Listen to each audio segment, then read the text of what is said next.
he actually wasn't a very good business person in terms of commercial success at the time, because all of his money was spent on racing cars. And in that, he was very good at putting the right people in positions of power. That was a huge strength of his. If you get into one of my cars, you get in the win. Hi guys, how are you? Hey, good. How are you? I'm good, thank you. Hola, Penélope. I need to do that part in Spanish so she knows I'm aware that we both speak Spanish, but I'm gonna do this in English if you're okay with it. No, I know what you're saying. Hello. Hola. Hola. ¿Cómo Muy bien, estás? muy bien. Ah, Muy bien, bien, gracias. ¿Y tú? muy Guys, bien. thank you so much for nice. Thank you so much for having me. Congratulations on such an amazing film. And Adam, I would like to start with you. I was very surprised about how, Enzo went through so much like loss, tragedy, even bankruptcy, and he managed to stay afloat. So I wanted to ask you from your perspective, what do you think is what made him such a convincing seller and even a more appealing person? I think confidence had probably a lot to do with it, because sometimes you project the image of success, which I think he was aware of, or just an image that, a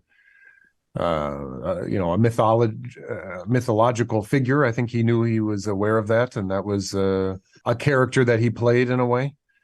But he actually wasn't a very good business person in terms of commercial success at the time, because all of his money was spent on racing cars. And in that, he was very good at putting the right people in positions of power. That was a huge strength of his. He's not the engineer that Scaglietti was, but he knew to hire Scaglietti, and I think that was probably one of his true geniuses, to be able to put the right people, the right combination of people as his heads of department. You're going broke. How? You spend more than you make. So what do I do? Win the Mille Miglia, Enzo. Or you are out of business. Penelope, this question is for you. What do you think is the greatest thing Laura taught Enzo that made him so successful in the end?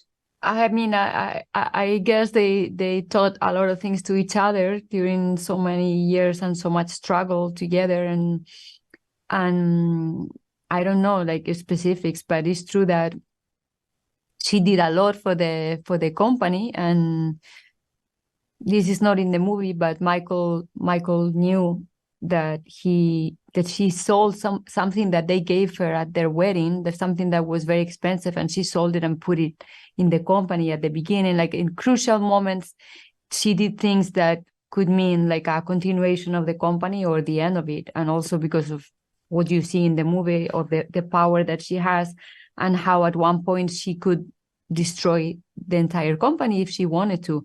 But I think she lived it as it was also her own. It was like another one of their children.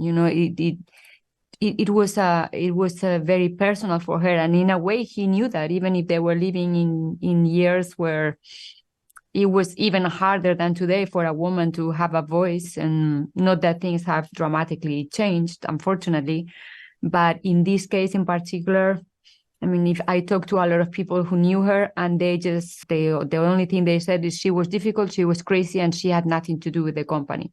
And that was not true. So I was very happy to be able to give her that voice. You were supposed to save him! You promised me he wouldn't die! The father deluded himself! Shailene, I love how she says it in the film. She managed to stay true to herself despite all the madness that surrounded her. Why do you think she nailed to do that, to remain herself? I don't think she had another option. I mean, I think Lena made a choice very early on. This is what Michael and I found out by talking to so many people who knew her. She made a choice to put her relationship with Enzo and her relationship with her son Piero at the forefront of her life. And everything she did was in devotion to that choice. And she never once wavered. I think it's easy to make a choice and then complain about it or regret it or try and manipulate it so that it plays out differently than how or the way we want it to. And Lena didn't do that. She really was in a surrender to whatever form this wanted to look like. And because of that, I think it allowed her to remain steadfast in her values and steadfast in the the integrity of keeping those values intact. Go beat the hell out of them.